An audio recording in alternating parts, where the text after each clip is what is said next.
It was supposed to be just another forced Sunday dinner. One of those evenings where the air already felt poisoned before anyone even sat down. My parents had insisted, like they always did. "It's been months, Nora," Mom said over the phone, her tone syrupy and fake. "You can't keep avoiding family dinners just because you feel left out." Left out. That was her polite way of saying unwanted. When I pulled up to their house that night, the driveway was already packed. My brother Derek's shiny SUV parked dead center, his girlfriend's convertible behind it. I parked all the way at the end near the trash bins. It felt symbolic. Please subscribe to our channel and tell us in comments from where are you watching this video. Inside, laughter spilled from the dining room. Derek's voice was the loudest. He'd always been the favorite, charming, successful, adored, the golden boy who could do no wrong even when he did. He spotted me the second I walked in and smirked. Well, look who decided to grace us with her presence. Mom swept in and kissed my cheek, pretending everything was normal. "You could have worn something nicer, dear. It's family dinner, not whatever this is." "Hi to you too," I said quietly, hanging my coat. Dad barely looked up from his drink. "You're late. Again." I bit my tongue. It didn't matter that I'd worked a double shift. It never did. The table was already set, Derek at the head, Mom beside him, his girlfriend Melanie glowing with attention. My seat was at the far end next to the empty chair they always left for tradition, as if the absence of affection needed a placeholder. We ate in awkward silence at first, the kind of silence that buzzes with all the things you're not allowed to say. Then Derek started talking about his latest promotion, flashing that smug grin like it was a trophy. "Regional manager now, the youngest they've ever had," he said, turning just enough so Mom could beam at him. Mom clasped her hands. "You've made us so proud, Derek, really. We raised a winner." I kept my head down, cutting my chicken. I could already feel the burn in my throat. Then Dad glanced at me. "And you, Nora, still working that cafe?" "It's a restaurant," I said softly. "And yeah, I'm still there." Derek snorted. "What? You take people's orders and call that a career?" Melanie giggled. "She's a creative, remember? She said she's saving up to do something meaningful." "That's cute." The laughter cut through me like glass. Mom didn't stop them. She never did. "Everyone starts somewhere," I murmured. Derek leaned back, chewing slowly, eyes gleaming. "Yeah, but some people never start at all. You just stay stuck and call it personality." Mom laughed under her breath. "Derek, behave." But she didn't mean it. She was proud of him, proud of the cruelty he learned from watching them. I tried to focus on my plate, pretend the words didn't sting. But then he pushed further. "Remember when Mom offered to pay for your college and you said no because you wanted independence? How's that working out for you, genius?" Dad chuckled. "She's always been stubborn. We warned her the world doesn't reward people who think they're special." My hand trembled around the fork. "I never wanted your money," I said, voice shaking. "I just wanted to be treated like I mattered." The table went still. Derek smirked. "You don't, though. That's the point." I froze. He picked up his glass of wine and raised it mockingly. "To Nora, the family's very own charity case who refuses to accept charity." Before I could respond, he reached across, snatched my plate, and slammed it back down, right into my face. The crash echoed through the room. Porcelain split. The food hit my lap, warm and wet. For a moment, nobody moved. Then Derek laughed, a deep, cruel laugh. "You're not part of this table," he said. "Stop pretending you ever were." Mom gasped, but it wasn't out of shock. It was out of embarrassment. "Derek," she hissed, "not in front of the guests." Guests, that's all I was to her. My face stung. My ears rang. I stood slowly, shaking, bits of food falling from my hair. I looked at each of them. My father, who was too cowardly to look up, my mother, who was already wiping the table, and my brother, smirking like he'd just won another game. "Enjoy your dinner," I said quietly. Derek rolled his eyes. "Oh, come on, don't make a scene." I turned toward him, and for a moment he looked uncertain. My voice was calm, colder than I'd ever heard it. "You think this ends here?" His grin faltered. What's that supposed to mean? I didn't answer. I walked out the front door, my hands trembling but my mind sharper than it had ever been. Behind me, I heard Mom sigh. She's overreacting again. Maybe I was. Or maybe they'd just forgotten what happens when the person you keep breaking finally stops bending. Outside, the night air hit my face, cool and clean, washing the humiliation from my skin.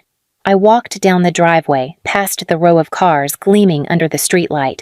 Derek's SUV caught my eye, spotless, expensive, untouchable, just like him. For the first time that night, I smiled. Not out of revenge, out of realization. Because I finally understood, I didn't need to yell or fight or beg to be seen. I just needed to let them fall on their own, and they would. They always do. The next day, I didn't go to work. I didn't even leave my room. My hair still smelled faintly of gravy and shattered porcelain. The skin along my cheek was red where the plate had hit, but the ache in my chest was worse than any bruise. Downstairs, I could hear Mom vacuuming and humming, pretending last night hadn't happened. That's what they always did, polish over the bloodstains. By noon, my phone buzzed, a text from Derek. Hope you cooled off. Don't embarrass yourself again. I stared at it until the letters blurred. Then I typed back, You really think that was funny? He replied instantly. You take things too seriously. Maybe if you learned to laugh, people would like you. That was the moment something inside me snapped clean. I wasn't angry anymore. I was done being the joke that held their family together. That evening, I drove to the park and sat in the car until sunset, letting my mind settle into one clear thought. They think they can humiliate me forever because I never fight back. But this time, I wasn't going to scream or cry or beg. I was going to let the world see what they really were, and let it do the rest. 2 days later, Mom called. You missed your brother's live stream. He was celebrating his promotion with everyone from work. It's such a big moment, Nora. You should support him. Sure, I said softly. Send me the link. When I opened it that night, I watched Derek sitting at his fancy dining table. Same smug grin, same performative charm. Family dinner night again, he joked to the camera. Let's hope no one throws food this time. The chat exploded with laughter. He'd turned my humiliation into content. I closed the video. My hands were steady. Over the next few days, I gathered everything I had, the photos from that dinner, the audio clip my phone had recorded by accident, the bruises that hadn't faded yet, but I didn't post them. I didn't need to. At the restaurant where I worked, one of the regulars, Jenna, mentioned her fiancé's company was considering Derek for a partnership deal. I smiled faintly and said, You might want to see something before that. I didn't lie. I didn't dramatize. I just showed her the short clip from my phone. Derek laughing after the crash, saying, She's not part of this table.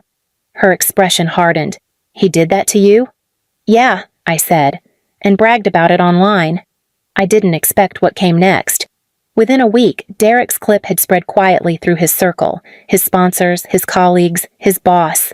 No viral outrage, just whispers, the kind that destroy reputations faster than any headline. When Mom called again, her voice trembled.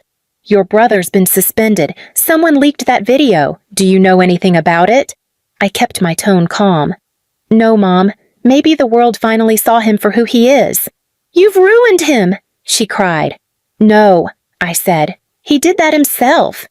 That night, I opened my window, breathed the cool air, and felt something I hadn't felt in years. Quiet satisfaction. Not rage, not guilt. Just relief. Revenge hadn't required shouting or chaos. It was simple. I stopped protecting them from themselves, and when they finally fell, all I did was watch. 3 months passed before I saw them again. 3 months of silence, of unanswered calls, of my mother leaving voicemails that started angry and ended tearful.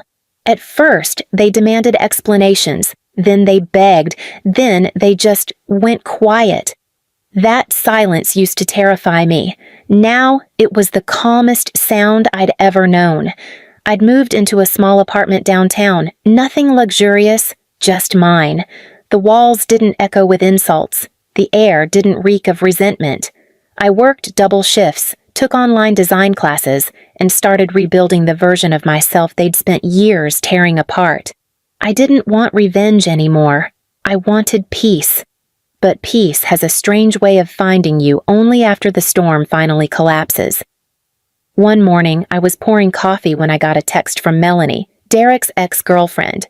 "You might want to see this," she wrote, followed by a video link. It was a shaky phone recording, a party at a restaurant. Derek was there, clearly drunk, trying to charm a group of coworkers who were ignoring him. He leaned back in his chair, laughing too hard at his own joke, when his elbow hit the edge of the table. The glass toppled, the chair tipped, and in one perfect instant, Derek fell backward, straight into a buffet cart stacked with trays. Everything crashed. People gasped, someone shouted, and the camera caught it all.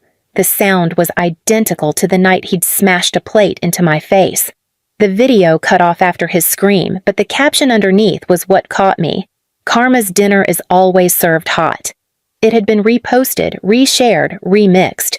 Not a viral scandal, but enough that his name started to mean something different. Not the golden son, but the fool who finally tripped on his own arrogance. I didn't post it. I didn't need to. The world had a way of balancing things when you stopped trying to control it. That evening, Mom showed up at my door. She looked smaller, her makeup smudged, her voice shaky. "He's embarrassed, Nora, humiliated. The company's letting him go. People are laughing." I didn't move. "You mean like when he laughed at me?" Tears welled in her eyes. "He's your brother." "And I was your daughter," I said quietly. Where was this concern then? She opened her mouth, but no words came. "I didn't do this to him, Mom. He did it to himself. You all did. You built him into someone who thought cruelty was a crown. Now he's choking on it." She wiped her face. "We just wanted you to be part of the family." I looked her dead in the eye. "Then you shouldn't have treated me like an outsider at your table." She flinched. I let her stand there in the doorway for a long time before finally saying, "You should go home, Mom. Fix what's left of your perfect son." When she left, I didn't cry. I just closed the door and sat on the couch, the hum of the city outside my window like a quiet song. A few days later, Derek called. His voice was low, unsteady, the first time I'd ever heard it without the armor of arrogance. "You happy now?" he said. "Everyone's laughing at me. You got what you wanted." I took a breath. "No, Derek, I got what you earned. I didn't make you cruel. I just stopped covering for you." He was silent for a long moment. "You think this makes you better than me?" "No," I said softly. "It makes me free." Then I hung up. That weekend, I invited a few coworkers over for dinner. Nothing fancy. Pasta, cheap wine, mismatched plates. We sat around my small table, laughing, sharing stories. I caught my reflection in the window, a faint bruise still fading near my cheekbone, but my smile genuine for the first time in years. When I looked down at the plate in front of me, I realized how different it felt to eat surrounded by people who actually wanted me there. No performance, no hierarchy, no hate. The table was smaller, but it was mine. And somewhere miles away, I imagined Derek staring at a different table. Empty, silent, his phone lighting up with reminders of his own downfall. Everyone filmed his fall, but I never needed to watch it again, because my revenge wasn't the video or the whispers or even his humiliation. My revenge was simple. I had built a life they couldn't sit at anymore. I cleared my plate, laughed at another joke from my friend, and let that be the end. Please subscribe to our channel and tell us in comments from where are you watching this video.